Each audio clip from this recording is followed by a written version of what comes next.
Hi, Lori here again, and wow, I've done 2 videos in a week, so this is amazing and much better than before. So we'll see how this goes. I'm going to attempt to do a end of year review of the books that I read this year, and I've just been setting my reading goals for 2019, and one of the goals that I had is to read more books that are actually on my shelf or in my Kindle or Nook that belong to me, rather than going to the library as much. Even though I love my library, I feel like most of the books I read this year, I felt like most of the books I read this year were not mine. And in reviewing the 32 books I read this year, that is absolutely true. So this will be interesting. I'm going to try to put a card with the cover of the book in the video, but I've never done that before. So if you see a card, then you'll know I was successful in learning that skill. And if you don't, you'll know that I gave up and wanted to just get this posted as soon as possible, because today is the last day of 2018. Wow. I love the new year. I love the brink of the new year. I love the start of the new year. Everything seems fresh and possible. I just wrote a blog post about this for my business. It just enlivens me. And you'll know why I use that word today if you read my next blog post too, but that's an aside. I might link that blog though to the video here. Okay, so 32 books this year. My goal was 30. I made my goal, surpassed it. Here we go. The first book I read in 2018 was The Chillberry Ladies Choir by Jennifer Ryan. I got it from the library. It was a book that I had heard about, I think, in a blog post, and saw it on my library's kind of interesting reads that were staff picks. And so I took a look at it. It was a historical fiction about a community called Chillberry in England during the World War II. And the men have mostly gone off to fight in the war, and the women are left alone and sort of, sad and not have a lot of direction of what to do, keeping the home fires burning, if you will. And a woman moves into town who is a director, she's a choir director, and she sings, and she's just got a lot of talent. And she creates a Chillberry Ladies Choir. And you see a lot of disparate people come together. They don't always get along. There's a lot of character development. It's a pretty solid story. There's some fantastical things, one in particular that happened that I was somewhat dismayed by, but nevertheless, it was a good solid read. It was rated 3.99 on Goodreads, and I gave it 4 stars. And I did do an online blog post about that. I'll link that one as well on my Books, Ink, and Paper blog. The next book I read in 2018, forgive me because I'm scrolling into my phone here so I can keep track.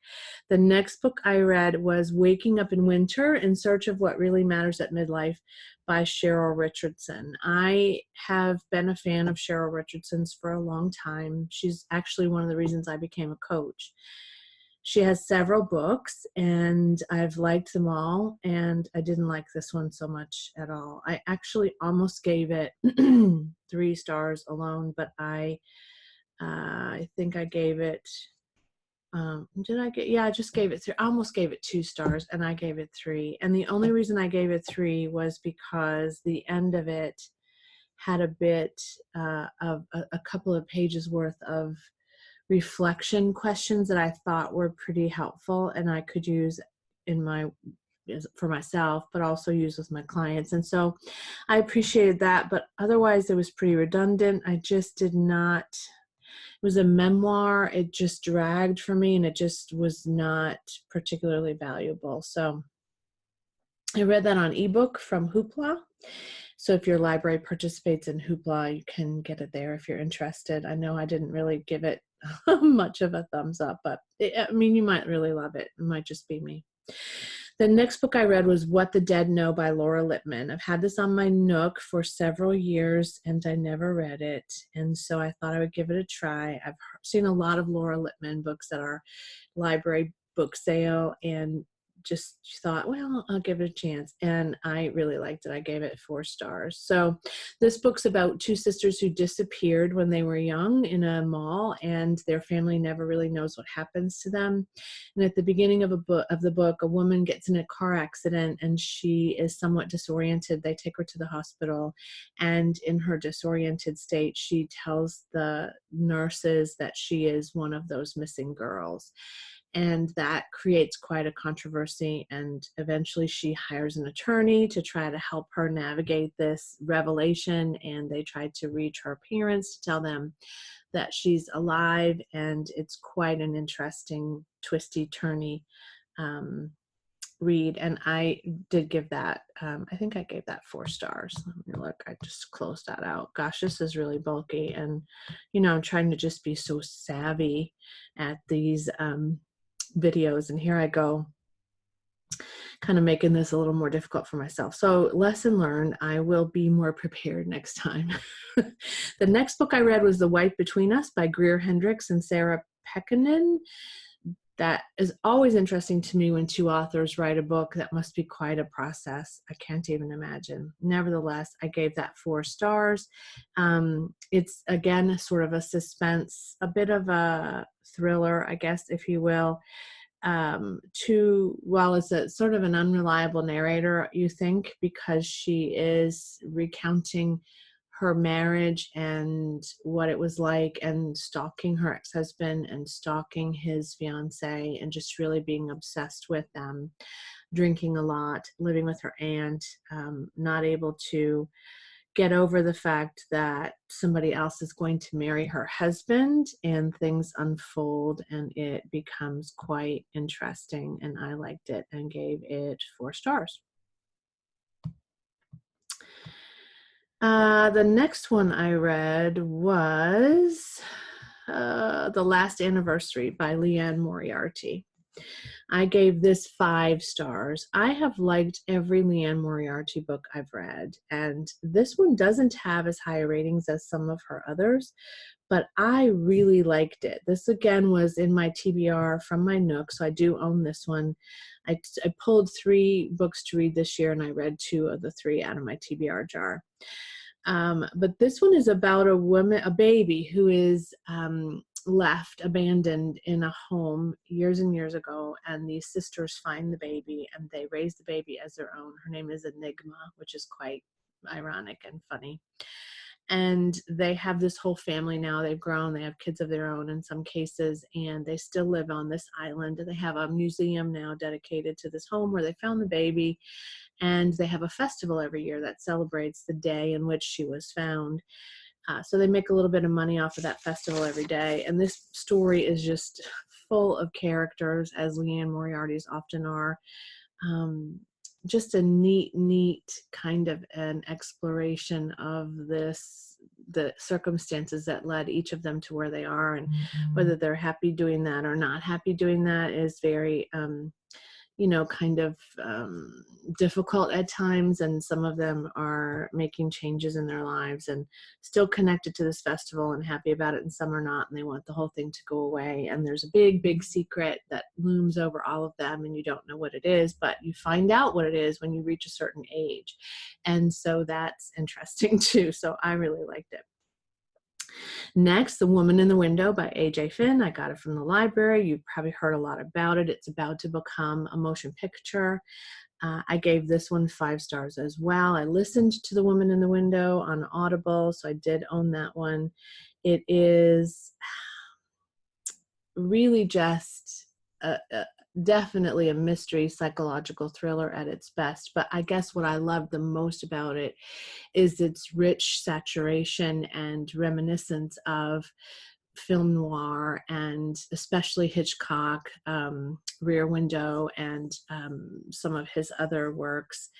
Just really a neat story, and I finished it pretty quickly, so that was really neat. Then I read on Hoopla, The Little Book of Hygge, The Danish Way to Live Well. I rated it 3 stars. It's by Meek Viking.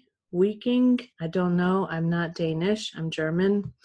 So that one's lost on me, but I enjoyed it. It was a little bit redundant at times. The practice of Hygge is really just creating this space that's comforting and cozy, and just not just for yourself, but for others, and, you know, candles and Christmassy things and music and photos. And you can even have, it even tells you how to create a Hygge box, and there's some recipes and things. Quite charming, quite lovely. You know, it was good. It was definitely, I liked it. 3 stars means I liked it. Then I went on to 84 Charing Cross Road, or Charing Cross Road, 5 stars. This book is this big, no kidding. It's all letters. It's an epistolary opportunity in the past for you to explore this relationship between a woman who writes to this bookstore in England from the United States asking for a particular book, and she strikes up a relationship with one of the employees at the bookstore who continues to write to her over the years. They continue back and forth. They get to know each other more. He continues to send her books that she likes.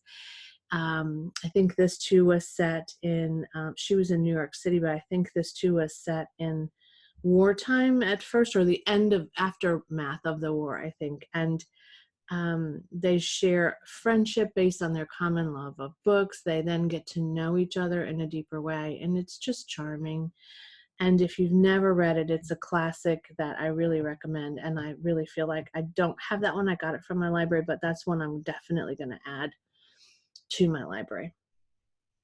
I then read The Widow by Fiona Barton, and I actually have a physical copy of The Widow, but I forgot that I did, so it's not in here, and I'm not going to get up and go get it and try to edit and mess around with that. But I gave that 4 stars as well, and I've actually just put The Child on my list of books to read, and they have it at my library. So this book is about a child who goes missing, and there's a man who's accused of taking her, and later is released and never prosecuted.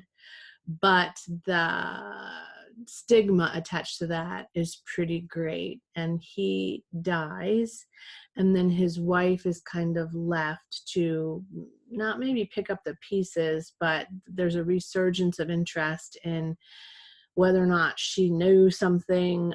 There's still a search for this girl who's missing and presumed dead, and it's a nice mystery. It's very solid, and like I said, I really enjoyed it. I liked it a lot. It was 4 stars for me, and I think that her second book, The Child, I think got even higher ratings on Goodreads than that one, so that's good.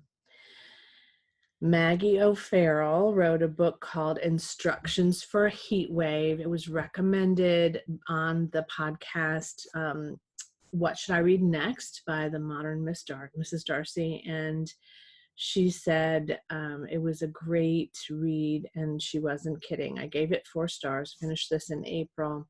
It has a Goodreads rating of 3.63. It was about a family whose husband goes missing in the middle of the day. He just walks away, and he doesn't come back. And the wife is, and it's set in Ireland. The wife is looking for him.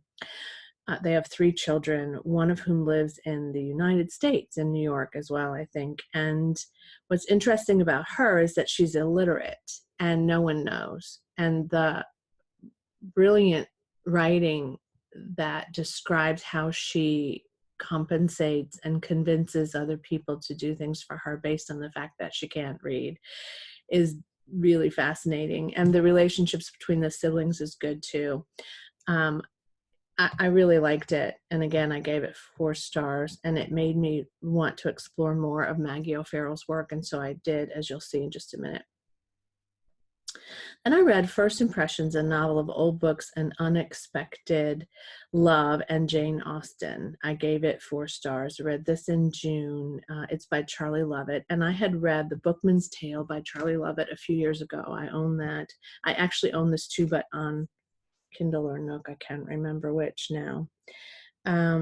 I liked it more than a lot of people, I think, liked it. It has a good solid rating on Goodreads, 3.63, but I thought it was very interesting, and maybe because I love Jane Austen, and maybe because it just really dug deep into some of the exploration of whether or not Pride and Prejudice was really written by Jane Austen or was written by someone else.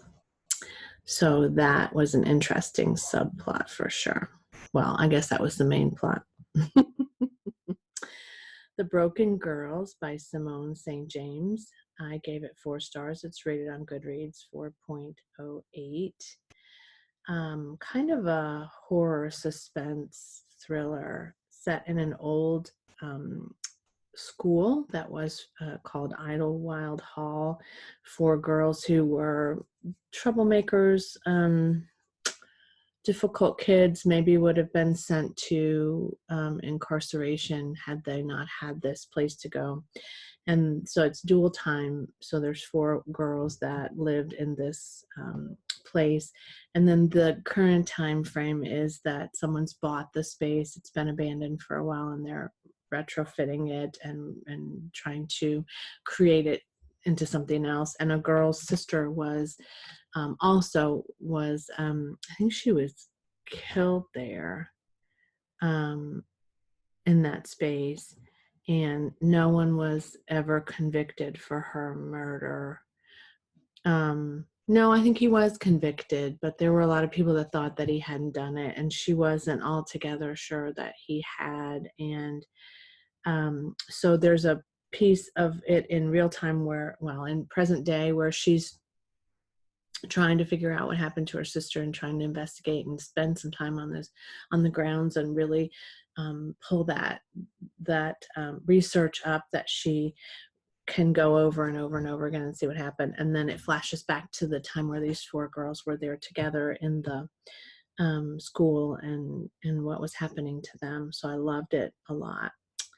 Ruth Ware had another book out this year. I like Ruth Ware. I think she's kind of my modern day Agatha Christie, my answer to my love of Agatha Christie. The Death of Mrs. Westaway, I gave it 4 stars, read it at the end of June, actually listened to this one. And it's about a girl who, a lot of people think it was very predictable, and I can see where people would think that. I think I felt like I knew what was going to happen along the way, but there were a few things that were a surprise to me in some ways. Anyway, this girl is notified that she's inherited some money from a long lost relative who was her grandmother, but she doesn't think that this woman could actually be her grandmother based on the stories that her mom told her. And so but she's poor, she's broke, and she's going to lose her apartment and she can't eat. So she decides to go out there and see what inheritance might be had and see if she can pretend to be the girl that they think that she is. And it's the same name that she has, so that seems pretty easy. And so she meets this family and is drawn into this family and the strangeness of this home and the way that they interact or didn't interact with their mother, and the housekeeper is very odd, and it's pretty cool. It's pretty creepy at times, and it's pretty cool. And there's a lot of references to tarot because the main character is a tarot reader, and so she it's just, there's a lot of that too, and I'm fascinated with tarot. I have been for years, and so that part appealed to me too. And I like Ruth Ware. I think she tells a great story. So nicely done, I think. Next was Cinderella Ate My Daughter, Dispatches from the Front Lines of the New Girly Girl Culture by Peggy Orenstein. Guys, I saw the documentary on Hulu called Tiny Shoulders, which is a documentary about the reinvention of Barbie in this new culture. But there were a lot of books referenced in the documentary, and one of them was Cinderella Ate My Daughter, and it was on Hoopla, and so I listened to it. My daughter listened to it too. I'm trying to get my daughter-in-law to listen to it. She has 2 little girls.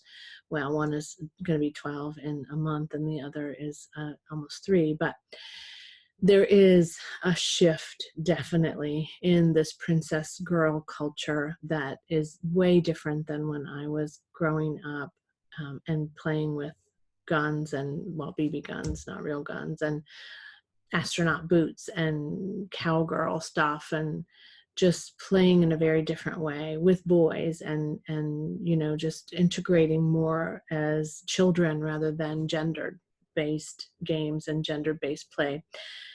Anyway, this woman talks about the shift in these products, Disney and the princesses and the Bratz dolls and the, what were the ones that Candace had? Not Bratz, it was the vampire-like looking ones. They were all children of monsters, Monster High. That's what it is. And just how deliberate this message has been moved forward over time, and it was really, really good. And what did I give it? I gave it 4 stars. Yeah, and it has a 3.66 rating on Goodreads, so I liked it. Making Journals by Hand, 20 Creative Projects for Keeping Your Thoughts by Jason Thompson. This was a library pull off the shelf one day when I was just wandering around while my daughter was looking for something. I gave it 3 stars. I don't know that there was anything earth-shattering in there, but there were lots of projects.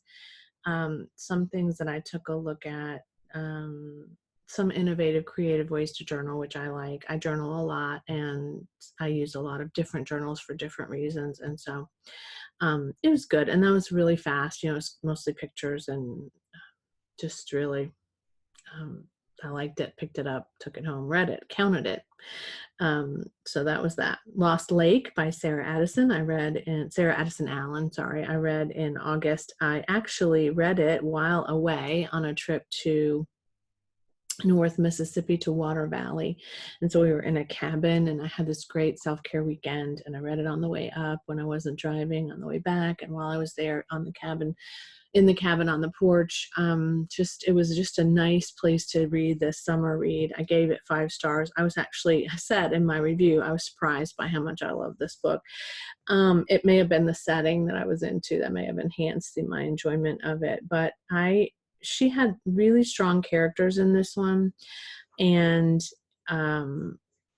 it was a nice magical story.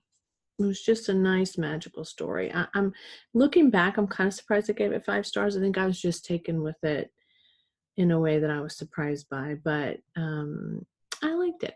I liked it a lot.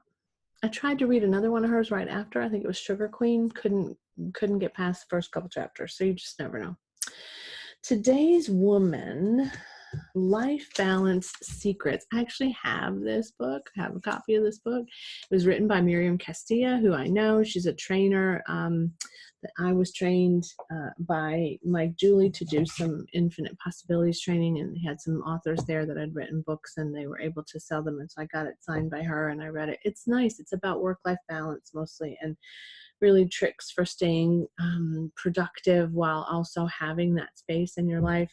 I really thought it was cute, and I enjoyed it, and I gave it 4 stars. It's simple. It's, just simple, practical tips. Not always easy, but simple, practical tips. I like those. I think that those are a lot of fun. So good job, Miriam.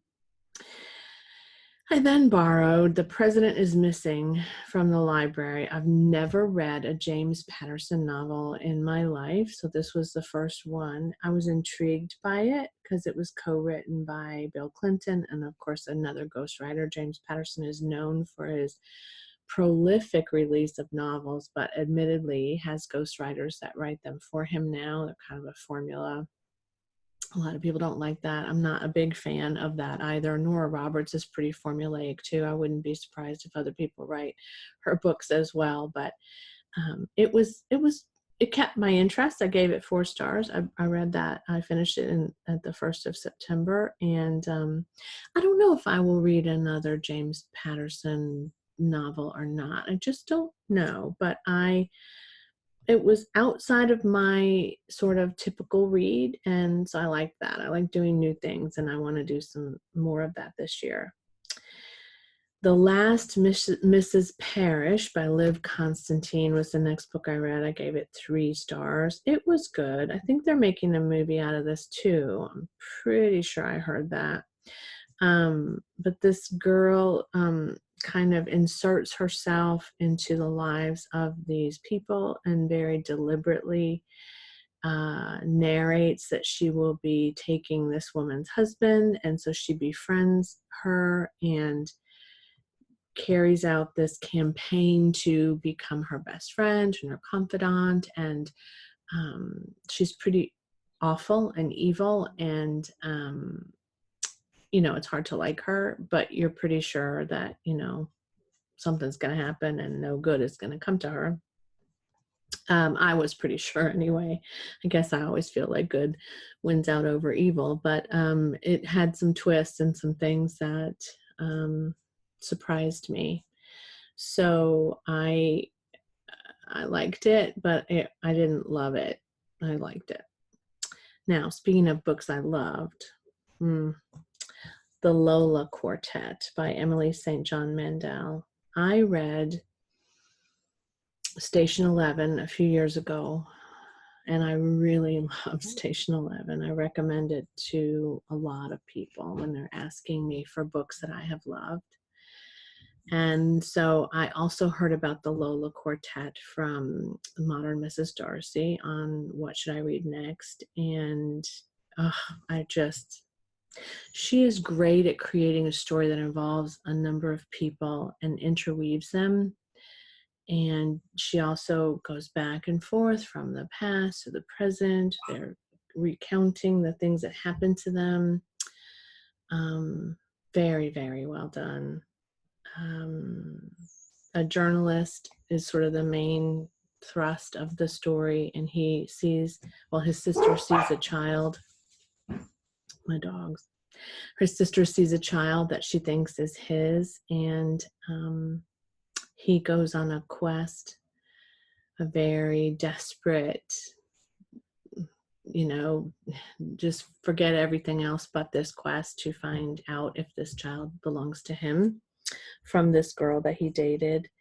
And very, very well done. Again, 5 stars. Sometimes I Lie by Alice Feeney was a recommendation by my daughter. She listened to it, and I listened to it as well, and then got the ebook.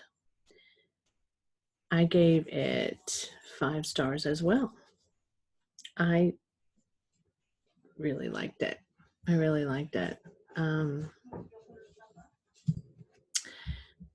Mixed reviews, I think, but again, I really liked it. It starts with a woman who's in a coma. She can't speak, but she can hear everything that's happening. She thinks her husband doesn't love her anymore. So that's the premise. My name is Amber Reynolds. There are 3 things you should know about me. 1, I'm in a coma. 2, my husband doesn't love me anymore. And 3, sometimes I lie. People come in and out. She remembers things from the past. She drifts in and out of consciousness. Her husband seems to care about her, but there is definitely a lot of mystery around that, and I liked it a lot. I might have said that before. Next was Girl Wash Your Face by Rachel Hollis. This is a trendy book, and I was not expecting a lot from this book. I thought about it as a review for my clients because they sometimes ask for recommendations or ask me if I've read something, and so it kept coming up, and so I read it. I listened to it also on Hoopla. They also have the ebook version of this book too. I gave it 5 stars, surprisingly. I really I didn't know anything about Rachel Hollis, but I probably had a preconceived notion about her.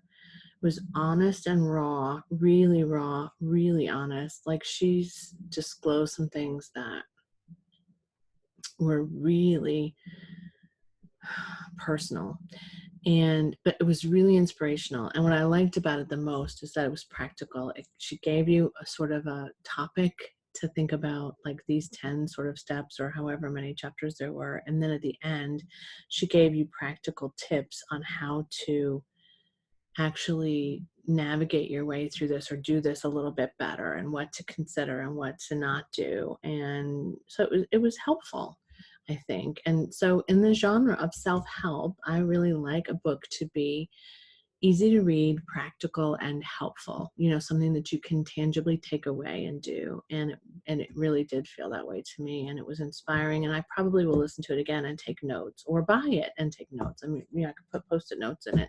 I think that, yeah, I definitely recommend it to a certain client. Some of my clients are a little bit more savvy on those kinds of self-help genre reads, and so they might not find it as helpful. And some of my clients are looking more for a leadership kind of managerial type of nonfiction. But I think for the person who's really looking to create more work-life balance, to create more productivity, and to get up out of a slump, and to feel like you're okay no matter what you look like or how much money you have or how hard you work or what you do. I mean, there's just a lot of real elevating kinds of messages in this book that I enjoyed. Next, on a trip to Disney World to run a half marathon, which was also something that Rachel Hollis talked about at the end of her book. And so that was kind of funny, because I was about to go run this half marathon when I finished her book. But anyway, the next book I read was The Word is Murder by Anthony Horowitz. And this is the first in a series that he's written. Apparently, it was recommended on another podcast that I listened to, which is called 30 something. I'll put a link in the description, but I like that podcast too. Forever 35, maybe, something like that. Anthony Horowitz is a screenwriter. So what's interesting about this is he narrates it himself, and it sounds like it could be a real story, but it's a novel. Like, I even checked after I finished. I was like, what's that? So Anthony Horowitz was actually commissioned to write some Sherlock Holmes mysteries by his estate, by Sir Arthur Conan Doyle's estate. So he's written a couple of those, but this is not one of those. It is, however, a great mystery. It is, I listened to it, and it was just neat to listen to. I think it was probably better to listen to than it maybe would have been to read. What was funny is I watch on Netflix Midsomer Murders, and I've read some of Caroline Graham's Midsomer Murders, and which are very different than this series. Well, not very different, but they're different. Anyway, he's actually done screenplays for some of those episodes of Midsomer Murders. This was a book about a detective that you really don't like. It's just like everything about him is icky, but but this guy asks him to follow him. His name is Daniel Hawthorne, and he asks Anthony to follow him as he investigates a murder, what he thinks is a murder. And he's quite eccentric and strange. And so Anthony in this novel goes by his real name, which is what makes you think it's real, which is what's kind of neat about it. But anyway, he follows this detective around, in and out. And the woman whose name is Diana Cowper, who's killed, that day that she's killed, goes to a funeral home to plan her own funeral arrangements, and then she dies later that day. So it's a tricky story. It's written in sort of a Watson Holmes-like situation, and it's really, really neat. And I really was surprised by how much I loved it. And I think I bought that one on Audible. Providence by Caroline Kepnes. I listened to this as well. I read this in November. I loved You, and I loved the sequel to You, which I can't think of the name of that one now. I read those several years ago. But this one is different for sure. I gave it 4 stars. So it's about these young people who have a really close friendship, and the boy is a little odd, and the girl is somewhat, they're just very connected deeply. And what happens is, I just looked at the lighting. It's really, really dark today. It's very dreary, and I'm sorry about how weird this lighting is. Anyway, squirrel.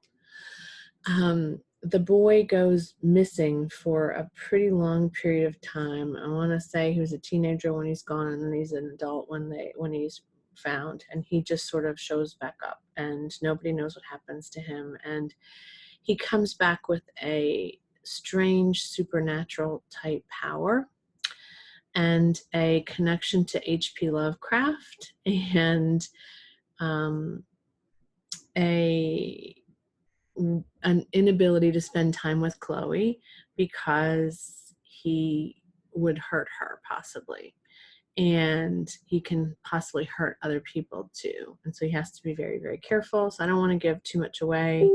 There's probably more spoilers than that, but solid. I mean, it kept my interest. It had some spots, but I gave it 4 stars, and I don't think it got great ratings on Goodreads. 3.4, not terrible, but people did talk about how the hype from You and the sequel to You, which I can't now recall the name of, were pretty, that was pretty hyped up, and there was just a mini series or a movie maybe on Lifetime made of You. I haven't seen it, but so there was a lot of pressure on Caroline Kepnes, I'm sure, to write a 3rd successful book, but I think she did a good job. Then I listened to Without You by Anthony Rapp. It's a memoir about his time in Rent, the Broadway musical, which we love, and his time going through the death of Jonathan Larson, who wrote Rent, and his time handling the death of his mom and the sickness of his mom along the way, and just his own stuff going on. 3 stars. It got better ratings than that on Goodreads. I found it sort of, it's interesting. I really liked him a lot before I read this book, and I found that I was I don't know, I was just surprised by some of his actions, and I just kind of almost didn't finish it, to be honest. If I didn't have a goal to read 30 books by the end of the year, I probably wouldn't have finished it. I finished it in December, so I was getting close to the wire, and it was all right. I gave it 3 stars. I mean, I liked parts of it, but not my favorite book of the year for sure. Then I read I'd Rather Be Reading by The Delights and Dilemmas of the Reading Life by Anne Bogle. Anne Bogle is the modern Mrs. Darcy. She's the person who does the podcast, What Should I Read Next? And she has a whole website, and she tries to pair people with the right book, and she does talk a lot about reading. I gave it 4 stars. It has a 4.14 rating on Goodreads, and I gave it 4 solid stars. I liked it. I listened to it. It's quick. It's short chapters. It's really just for the person who loves reading and loves to think about reading. And she asks a lot of questions about, are you the person that, takes a book in the car with you wherever you go? Are you the person that, takes 5 books home from the library and then goes back and takes 5 more? Yes. Just nothing really, no tips really. I mean, a little bit of tips, I guess. There are some things like create a book journal, which I have actually. I got one for Christmas. I showed you in another video, and actually she has a book journal that you can download that I think I mentioned in another video that I created in a binder like this. Obviously didn't do a whole lot with it, but I have my little book flags in the front, and so it's really just about enjoying the reading life, and so for that reason I enjoyed it. Nicely done. Diane Chamberlain, Keeper of the Light, was the next book. By this point, I had made my Goodreads goal, I think, but I wanted to read another Diane Chamberlain, and for some reason, I don't know how it came into my purview, but it did, and I wanted to take a look. It seemed like a good plot. So here is the plot. The start of the story is that an ER doctor is on duty. I think it might be Christmas evening, and a woman is brought into the ER with a gunshot wound, and she has to take extraordinary measures to try to save her. And the woman is the woman that her husband is in love with. And then she has to speak to the woman's husband and family. That premise got me to pick up the book. It was a struggle at times to finish the book. I gave it 3 stars on Goodreads. It has a 3.98 rating. I probably would have given it a 3.5 if that was an option. It was much more of a romance than I was expecting.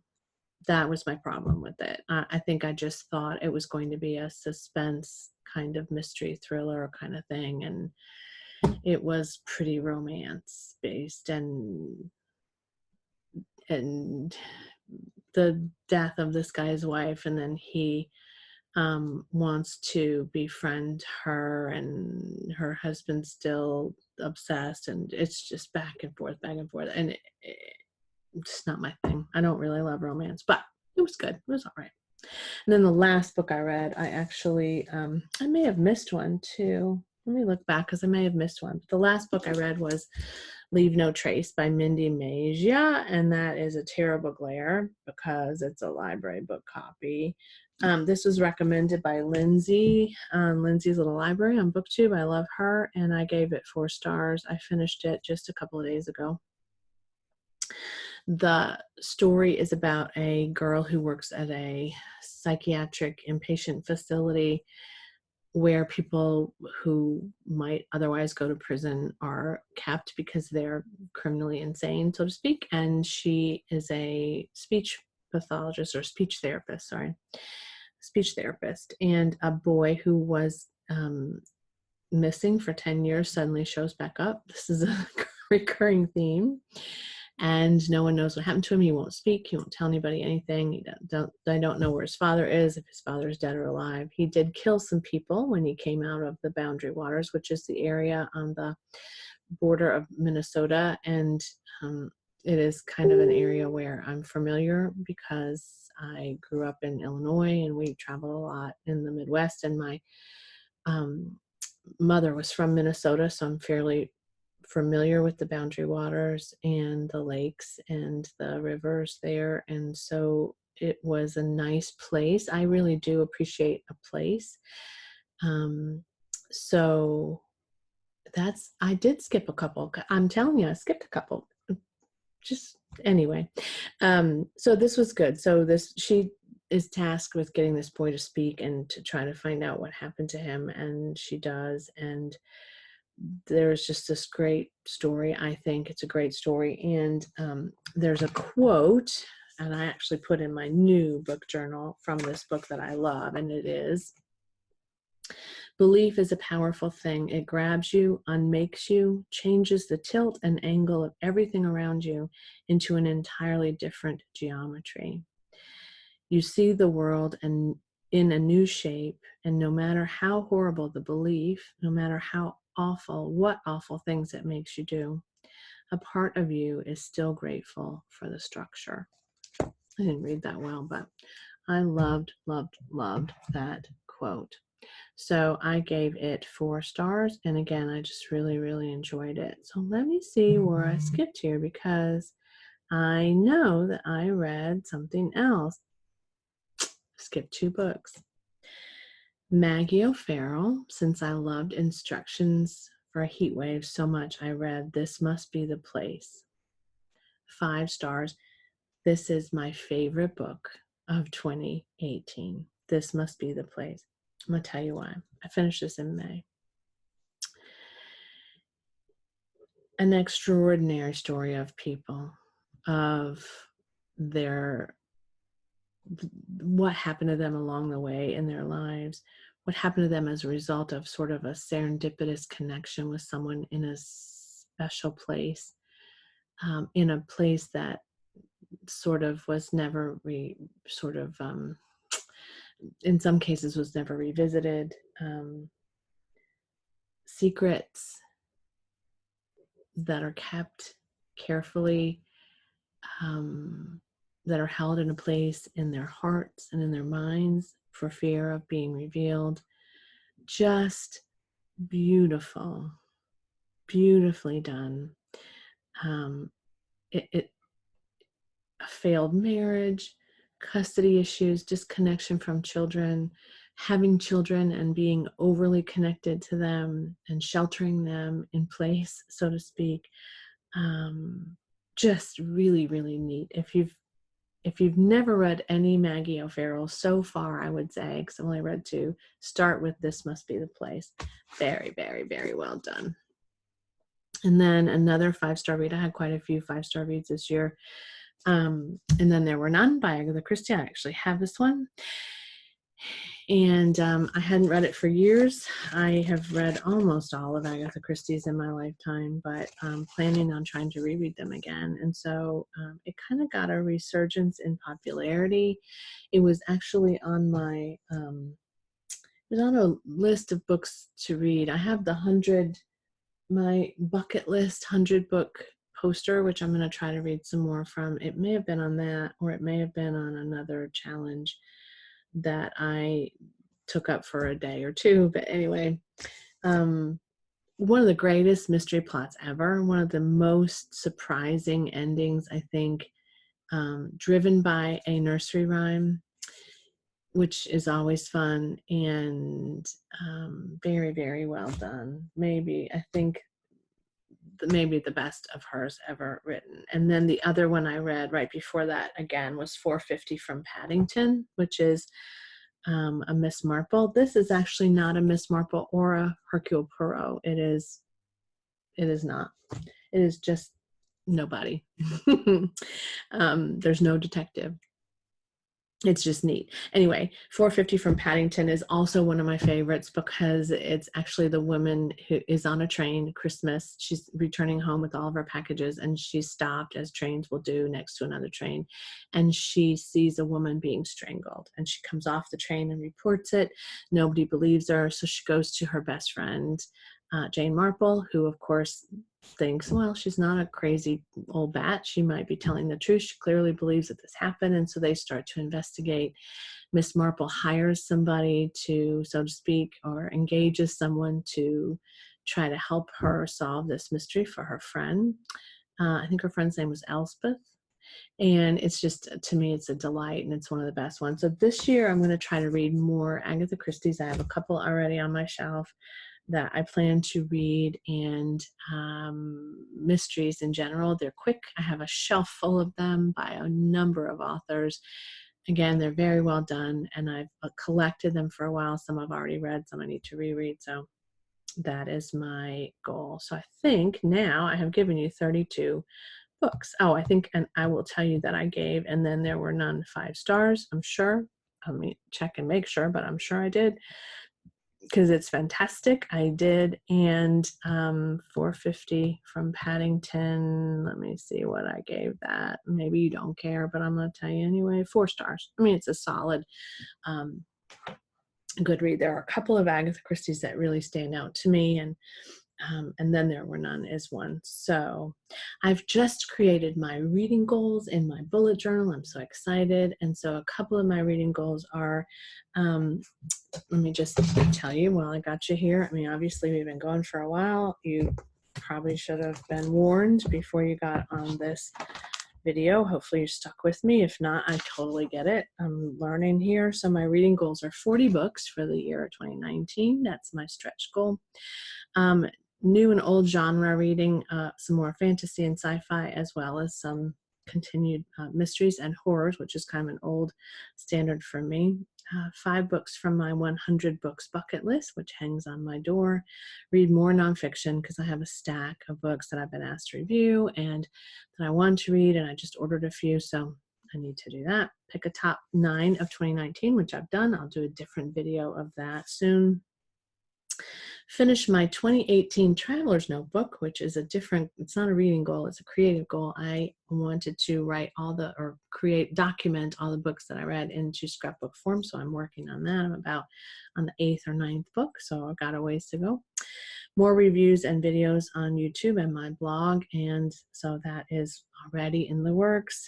Make a dent in my Goodreads TBR, which is very, very lengthy, and I'm starting to erase books that I don't even remember why I would have put them on my TBR. So there's that. And focus on my physical TBR here at home, because I have, as I said, a lot of books on that TBR that need to be tackled. And I love my library, but I think that it's time to read some of the books that I've purchased and spent good money on, and I could be purging and giving to other people.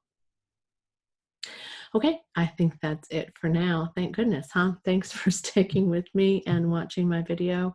If you like it, please give it a thumbs up. If you don't, please don't give it a thumbs down, but just know that I will get better and improve with time. Subscribe if you would, and I will see you again soon. Happy New Year. Be safe and be loved and be with someone that you care deeply about, and I'll see you in 2019. Bye-bye.